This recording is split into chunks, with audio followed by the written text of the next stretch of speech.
Morning with Farah. Welcome back ATV morning with Farah में खुशामदीद। आज मेरे साथ डॉक्टर मदिया नज़र हैं, कंसल्टेंट मेडिकल स्पेशलिस्ट हैं और उसके साथ साथ ऑन्कोलॉजी डिपार्टमेंट जो है, जो एंडोक्रिनोलॉजी डिपार्टमेंट है उसको देखती हैं सारा। तो इस हवाले से आज हम बात करेंगे, क्योंकि हमें मालूम है कि हमारा वज़न भी बाज़ औक़ात नहीं गिर रहा होता। हम बहुत कोशिश कर रहे होते हैं लेकिन हम अपना वज़न कम करने में नाकाम होते हैं, हमें डिप्रेशन फील हो रहा होता है, हम लो फील कर रहे होते हैं, हमारे बाल गिर रहे होते हैं और हमें समझ नहीं आता कि मसला कहाँ पर है। सो बाज़ औक़ात मसला जो है ये इस चीज़ में होता है जिसके बारे में आज हम बात करने लगे हैं। सबसे पहले तो welcome, thank you very much for joining. So ये मेडिसिन को देखना, इंटरनल मेडिसिन को और उसके साथ साथ एंडोक्रिनोलॉजी को देखना, ये आपके लिए बड़ा टफ हो जाता होगा। दोनों डिसिप्लिन जो हैं वो बड़े डिमांडिंग हैं। हाँ, बहुत ज़्यादा, मतलब बहुत डाइवर्सिटी है हमारे इन प्रॉब्लम्स में। लेकिन फिर ये कि हमारी तवज्जो हम क्योंकि बार बार कुछ हमारा अपना भी होता है पैशन, कि मेरा शुरू से पैशन था कि मैं डायबिटीज़ और एंडोक्रिनोलॉजी की तरफ थोड़ी ज़्यादा ओरिएंटेड थी। तो मेडिसिन के बाद जब मैंने इनके पेशेंट्स देखे तो मुझे लगा कि मेरे हॉस्पिटल में जो है ये थोड़ा सा अंडरलुक्ड एक एस्पेक्ट चल रहा है। तो मैंने इस पर ज़्यादा काम किया और अल्हम्दुलिल्लाह with the support of my seniors हमने एक डिपार्टमेंट इस्टेब्लिश किया और हमारी प्रॉपर OPD है जिसमें हम इन सब प्रॉब्लम्स को डील करते हैं। अच्छा डॉक्टर मदिया, आपको नहीं लगता हमारे यहाँ ये एंडोक्रिनोलॉजी के इश्यूज समहाउ बहुत ज़्यादा हैं? डायबिटीज़ उनमें से एक है जो कि अब सरफेस कर गया और हर बंदे को पता है कि जी शुगर होती है। लेकिन जैसे आज हम थायराइड के बारे में बात करने वाले हैं, लेकिन थायराइड के बारे में जो इश्यूज हैं उसके बारे में भी अभी बहुत सारे लोगों को इल्म नहीं होता। सो थायराइड जो है इसके मसाइल क्या क्या हैं? नॉर्मल थायराइड हो तो कैसा होता है और अगर कोई एबनॉर्मलिटी हो तो वो क्या क्या होती है? ये थायराइड को आम ज़ुबान में हम गिलर कहते हैं। लेकिन जब हम पेशेंट्स को बताते हैं ना कि जी आपको गिलर का मसला हो रहा है, तो उनके जहन में सबसे पहले ये आता है कि हमारा गिलर तो बिल्कुल ठीक है, साइज़ नहीं बढ़ा हुआ तो मतलब ये ठीक ही होगा। लेकिन ये कि गिलर के मसाइल के लिए ज़रूरी नहीं है कि आपको बज़ाहिर आपका थायराइड ग्लैंड बढ़ा हुआ नज़र आए। ख़ासतौर पे ऐसे मरीज़ के जिनमें गिलर काम करना छोड़ देता है। और आपने कहा डायबिटीज़ का बड़ा स्ट्रॉन्ग लिंक है इन प्रॉब्लम्स के साथ। डायबिटीज़ एक ऐसी बीमारी है जिसमें आपका अपना जो पैनक्रियाज है, जो लबलबा है, वो बॉडी जो है वो तोड़ रही होती है।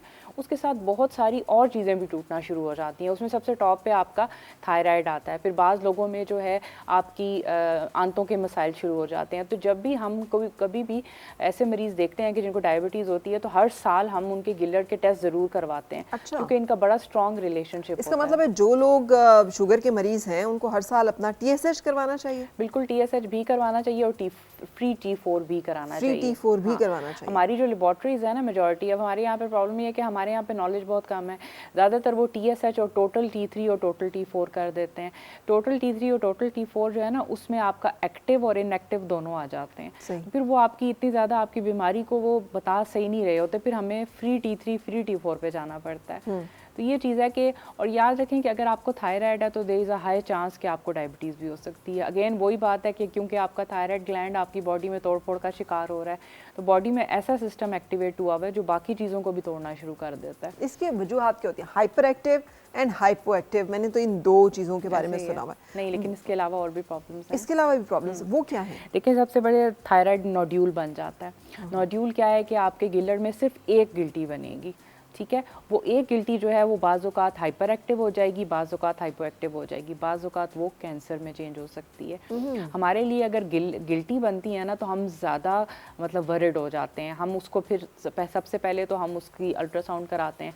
अल्ट्रासाउंड में कुछ फीचर्स ऐसे होते हैं कि जो कि हमें सस्पिशियस कर देते हैं कि ये जो गिल्टी है ये कोई कैंसर हो सकती है। फिर वो अगर वो नहीं लगता या हमें बॉर्डर लाइन लगता है तो फिर हम उसकी स्कोरिंग होती है अल्ट्रासाउंड पे कि जी ये बहुत ज़्यादा चांस है कि ये जो है ये मलिग्नेंट होगा, बहुत ज़्यादा चांस है कि ये नहीं होगा। उसके मुताबिक फिर हम नीडल टेस्ट पे जाते हैं। फिर नीडल टेस्ट में हम एवेलुएट करते हैं कि उसकी रिपोर्ट आती है कि जो अंदर सेल्स हैं क्या वो नॉर्मल सेल्स हैं कि वो एबनॉर्मल सेल्स हैं, क्या वो बॉर्डर लाइन है। तो इसमें हम फैसला करते हैं कि क्या हमें बिल्कुल स्कैनिंग नहीं करनी, कि क्या हमें 6 महीने बाद मरीज़ को वापस बुलाना है, और क्या हमें इसी वक्त मरीज़ को रेफ़र करना है कि सर्जन के पास जाएं या ऑन्कोलॉजिस्ट के पास जाएं। अच्छा, ये वजूहात क्या होती हैं? ये जिस एक कॉम्प्लिकेशन की तरफ आपने इशारा किया, अदरवाइज़ भी थायराइड जो है वो क्यों एबनॉर्मली मतलब काम करना शुरू कर देता है? देखिए, इसमें मतलब कि हम कॉमनली आयोडीन डेफिशिएंसी से हम लोग अवेयर हैं कि जी हमारे उन इलाकों में आयोडीन डेफिशिएंसी से गिलर बड़ा ज़रूर हो जाता है, ठीक है। फिर उसके अंदर जो है ना आपकी खुलियात जब टूटते हैं तो छोटे छोटे से छोटी गिल्टियाँ बनती हैं जिसमें नोड्यूल्स होते हैं। उन नोड्यूल्स में कुछ नोड्यूल्स ओवर एक्टिव हो सकते हैं, कुछ नोड्यूल्स जो हैं वो अंडर एक्टिव हो सकते हैं, कुछ नोड्यूल्स जो हैं वो अंदर कैंसर जमा कर सकते हैं। वजह जी गिलट देखिए हाइपर थायराइड और हाइपोथायराइड की मैंने कुछ आपको बताया कि कुछ तो ये बीमारियां हैं जो कि आपकी बॉडी की तोड़फोड़ से लिंक्ड हैं। फिर कुछ इन्वायरमेंटल फैक्टर्स हैं, अब उसमें बहुत सारी चीज़ें रिपोर्टेड हैं जिनको हम प्रूव नहीं कर सकते। उसमें स्ट्रेस भी है, लैक ऑफ स्लीप भी है, फिर आपके पोल्यूटेंट्स हैं जो कि आपके एक्सपोजर हो रहा होता है, वाटर इंटेक आपका जो है जिसमें या फूड इंटेक में आयोडीन का कॉन्टेंट कितना है, क्या वो बैलेंस्ड है। ज़्यादा आयोडीन का कॉन्टेंट जो है ना वो भी आपके थायराइड को ख़राब कर सकता है। तो हमारे यहाँ ये जो आयोडीन मिला नमक और इस तरह की चीज़ों का यूज़ है, क्या ये ज़्यादा आयोडीन के इस्तेमाल में आ जाएगा कि नहीं आपके ख्याल में? लेकिन डिपेंड करता है, जिन एरियाज़ में डेफिशिएंट हैं वो मार्क्ड हैं, उन एरियाज़ में आपको ज़रूर लेना चाहिए, लेकिन जहाँ डेफिशिएंसी नहीं है वहाँ पे इसका लेना ज़रूरी और वो नहीं एरियाज़ है। हैं वो सारे पहाड़ी इलाके, पहाड़ी इलाके। यानी ये इस्लामाबाद तक पोठोहार का रीजन जो है आप इसमें सारा काउंट कर सकते हैं। मगर जैसे DI खान की तरफ भी थोड़े से पहाड़ी इलाके आ जाते ऐसे ही हैं, है। मैदानी इलाके जो है वहाँ पर आपके ख्याल में कम होती है, कम होती है कम ये? होती है। आपको मतलब कि अगर आपको हेल्थ आप प्रोफेशनल एडवाइस कर रहा है कि जी आपको ये इनटेक करना चाहिए तो फिर आपको लेना चाहिए। बिल्कुल सही। अच्छा, अब इसकी निशानियाँ और अलामात क्या आएंगी कि जिनसे हमें समझना चाहिए कि मसला है? बड़ी ही डाइवर्स किस्म के अलामात हैं। सबसे पहले तो ये कि प्यूबर्टी गॉइटर भी होता है कि बाद बच्चों में जो प्यूबर्टी की ऑनसेट होती है तो 12 से 14 साल की उम्र में गॉइटर बढ़ जाता है। आपका मतलब ये कि आपका थायराइड ग्लैंड का साइज बढ़ जाता है, वो प्यूबर्टी गॉइटर होता है, उसको हम ट्रीट नहीं करते अनलेस ये कि बहुत ही कोई कॉस्मेटिकली कंसर्न्ड हो, उसमें हम थोड़ी बहुत दवाई दे देते हैं, अदरवाइज हम उसको ट्रीट नहीं करते। हम उसको कहते हैं कि वेट एंड सी करें, ये रिजॉल्व हो जाएगा। और अगर आपके थायराइड टेस्ट नॉर्मल है तब तो बिल्कुल भी हम कुछ नहीं देते। सही। फिर उसके बाद एक स्टेज ऐसी आती है कि जिसमें आपका साइज़ बढ़ा हुआ होता है लेकिन आपके टेस्ट नॉर्मल होते हैं, उसमें भी हम मॉनिटर ही कर रहे होते हैं। फिर आपके टेस्टों में माइल्ड सी एबनॉर्मेलिटी आनी शुरू होती है। अब मसलन हमारा मेन पॉइंट, अगर हम पहले हाइपो की बात कर लेते हैं, TSH जो है नॉर्मल जो है अगर हम 0.5 से ऊपर होता है, अगर 0.1 to 0.4 है, ठीक है, 0.1 to 0.4 में हम फौरी तौर पे ट्रीटमेंट नहीं शुरू कराते, ठीक है, क्योंकि ज़्यादा चांस ये होता है कि ये जो एक सब क्लिनिकल स्टेज होती है, एक ओवर्ट स्टेज होती है। सब क्लिनिकल स्टेज ये है कि आप में थोड़ा बहुत चीज़ें हो रही हैं, जैसे प्री डायबिटीज़ है। सब क्लिनिकल स्टेज में बाज़-औक़ात हम ज़्यादातर मॉनिटर कर लेते हैं पेशेंट को, अगर सिम्टम्स नहीं हो रहे हैं। सिम्टम्स जैसे आपने कहा क्या हो सकता है, बहुत से तो आपने खुद बताए हैं कि जी वज़न बढ़ना शुरू हो जाता है। और याद रखें बहुत ज़्यादा वज़न नहीं बढ़ता इसमें, आपको 2-3-4 kg का वेट गेन होता है, इससे ज़्यादा नहीं होता। इसको तो हम वेट गेन समझते भी नहीं, बाज़ औक़ात तो मामूली नज़रअंदाज हो जाता है। यही मसला यहाँ आता है कि ये जो मामूली नज़रअंदाज वाले लोग हैं ना, ज़्यादातर हम इनमें थायराइड पिक करते हैं। अच्छा। और तरह की एबनॉर्मेलिटीज़ हैं जिसमें आपके कोर्स हेयर हो जाते हैं, आपके सख्त हो जाते हैं बाल, ख़वातीन में ख़ास तौर पे। फिर उसके बाद ये कि मेंस्ट्रुअल इरेगुलरिटीज़ आ जाती हैं, उसको अक्सर औक़ात ओवरलुक किया जा रहा होता है। फिर उसके बाद ये कि आपका जो है क्या कहते हैं उसे, hair falls, brittle nail start हो जाते हैं।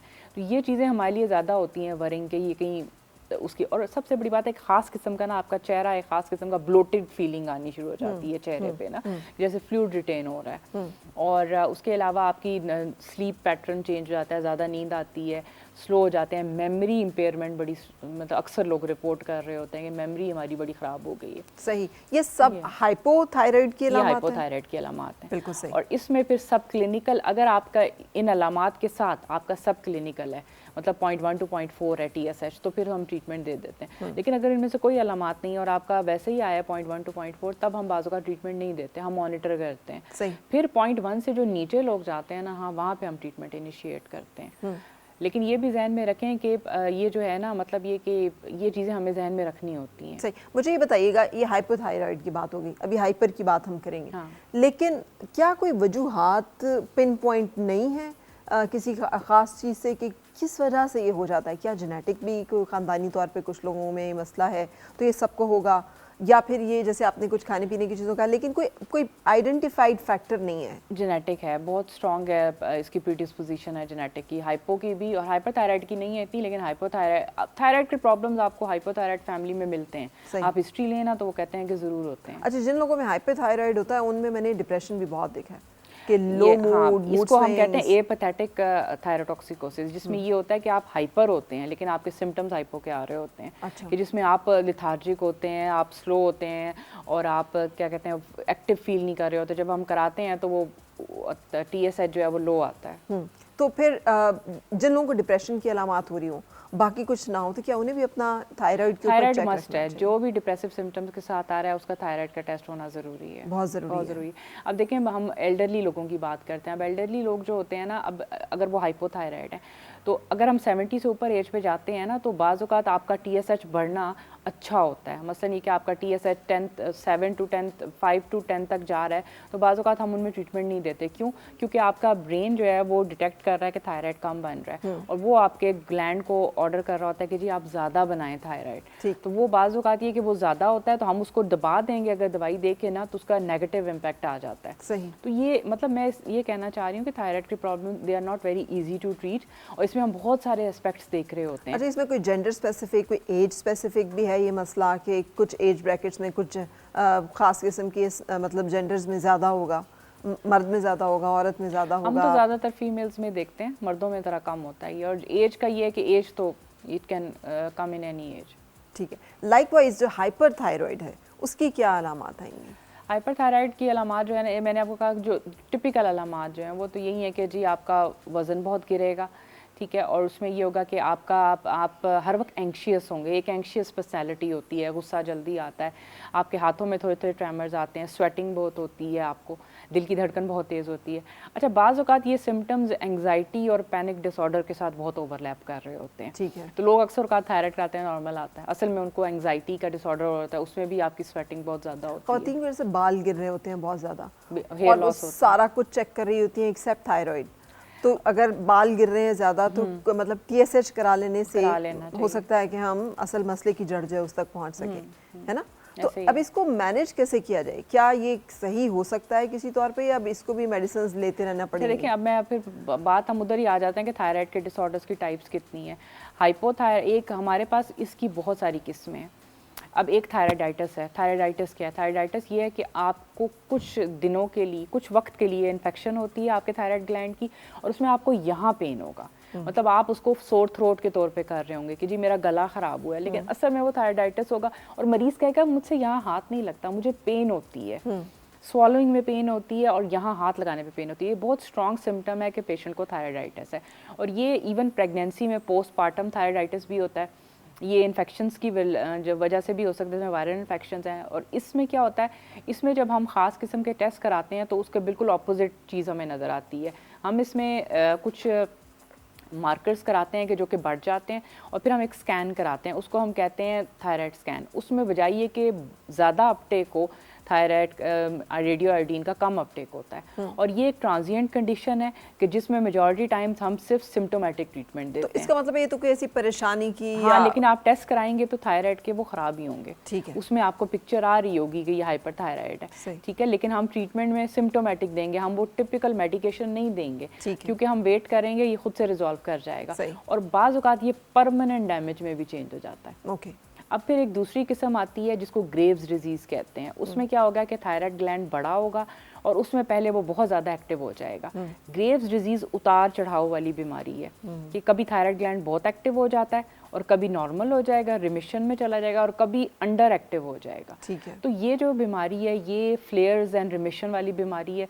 इसमें हम कभी दवाई बढ़ाते हैं, कभी कम करते हैं, कभी रोक देते हैं, और इनका फॉलो अप जो है ना हर 3 से 6 महीने बाद होता रहता है। राइट। सो अब आप क्या सजेस्ट और करेंगी? एक तीसरी किस्म है टॉक्सिक नोड्यूल की, जो मैंने शुरू में आपको बताई है कि एक गिल्लड़ है, एक गिल्टी है, वो ओवर एक्टिव हो गई है। उसकी ट्रीटमेंट में हम गोलियों से ज़्यादा प्रेफर करते हैं कि हम परमानेंट सोल्यूशन दें। दैट इज सर्जरी, या तो सर्जरी या रेडियो एक्टिव आयोडीन। सही। अच्छा, अब जो लोग देख रहे हैं, it's a lot of information.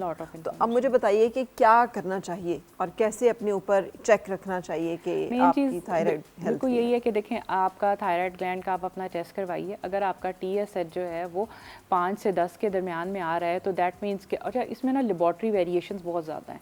आप एक लेबॉर्ट्री से टेस्ट कराएंगे ना, क्योंकि ये टेस्ट जो है ये बड़े ही ख़ास तरीके से किए जाते हैं, और अगर क्रूड मेथड से किए जाते हैं बाज़ औक़ात तो फिर उसमें रिपोर्टिंग गलत भी होती है। सही। फिर हम उनको कहते हैं कि आप सबसे बेहतरीन जो सेंटर्स हैं ना, जो डिफाइंड है, फॉर एग्जांपल इस्लामाबाद में नूरी हॉस्पिटल है, बहुत ही हमारा अच्छा सेंटर है, हम कहते हैं कि आप वहाँ उन सेंटर से आप करवाएं ये टेस्ट। दूसरा ये कि रेडियो एक्टिव आयोडीन से जो टेस्ट होते हैं ना, थायराइड स्कैन्स वगैरह, वो हर जगह नहीं होते हैं, वहाँ पे रेडिएशन एक्सपोजर होता है, तो वो ख़ास जगहों पे किए जाते हैं, ख़ास हॉस्पिटल्स में डेजिग्नेटेड। तो ये चीज़ है कि आप अपना TSH देखें 5 से 10 के दरमियान में उसको रिपीट कराएं, और अगर फिर भी वो ज़्यादा होता है तो फिर हाँ आपको हाइपोथायराइड के लिए वैल्यूएट करना चाहिए।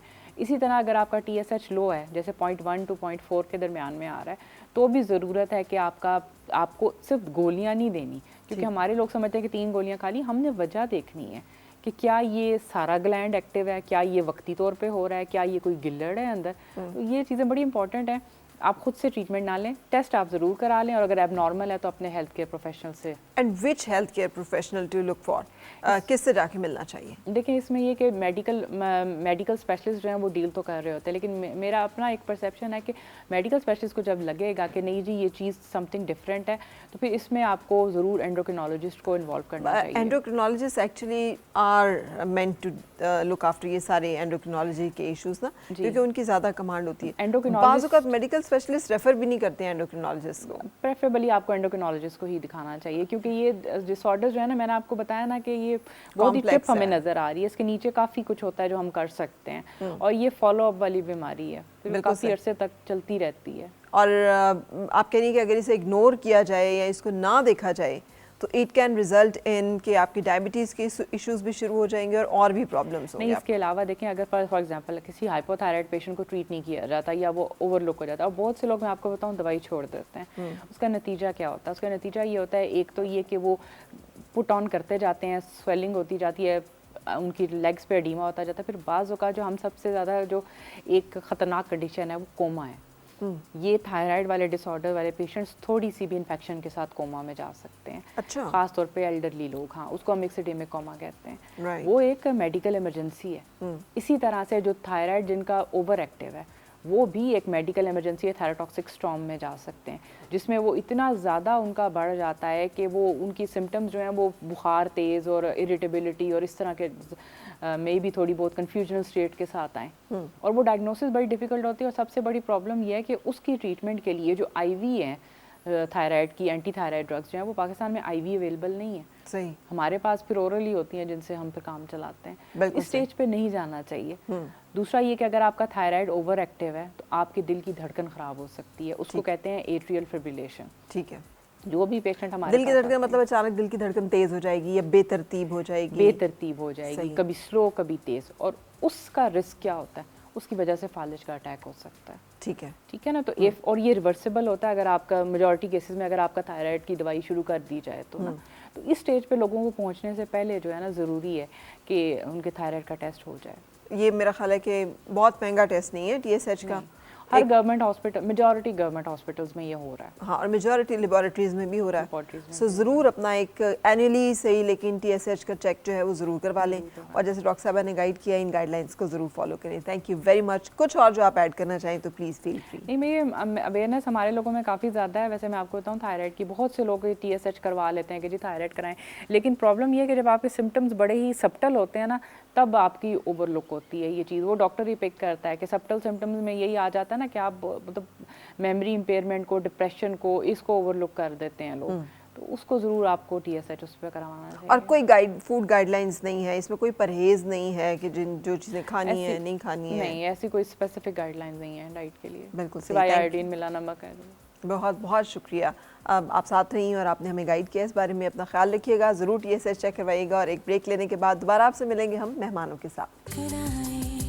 और मिलके गुनगुनाए हैं गुमशुदा जो खुशियाँ।